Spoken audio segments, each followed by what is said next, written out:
الشیطان الرجیم بسم اللہ الرحمن الرحیم۔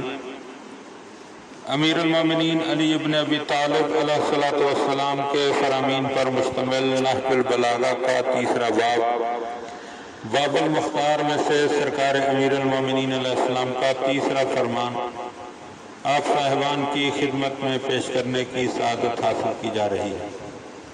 اس فرمان میں امیر المومنین علی ابن ابی طالب علیہ السلام ارشاد فرما رہے ہیں، وقال علیہ السلام البخل عار۔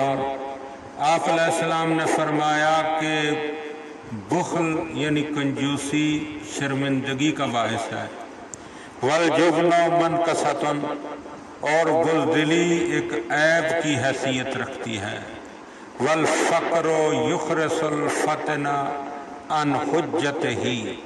مولا فرماتے ہیں کہ انسان کہ جو کہ نادار ہو، جس کے پاس مال نہ ہو، ایسی بے مالی اور ناداری جو ہے وہ ذہین آدمی کو ایسا گونگا بنا دیتی ہے کہ وہ اپنی حجت نہیں پیش کر سکتا۔ والمقل غریب فی بلدتہ، اور مولا فرماتے ہیں کہ مفلس بے مال انسان اپنے شہر میں بھی پردیسی کی مانند ہوتا ہے۔ والعجز آفت، اور مولا فرماتے ہیں کہ بیچارگی ایک آفت ہے۔ والصبر شجاعت، اور صبر ایک شجاعت کی حیثیت رکھتا ہے۔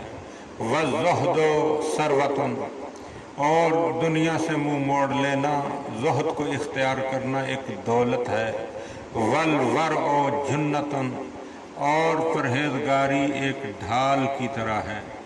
دعا ہے کہ خداوند عالم ہمیں امیر المومنین علیہ السلام کے ان فرامین کو سمجھنے اور ان پر عمل کرنے کی توفیق عطا فرمائے۔ وآخر دعوانا ان الحمد للہ رب العالمین۔ اللہم صل علی محمد و آل محمد۔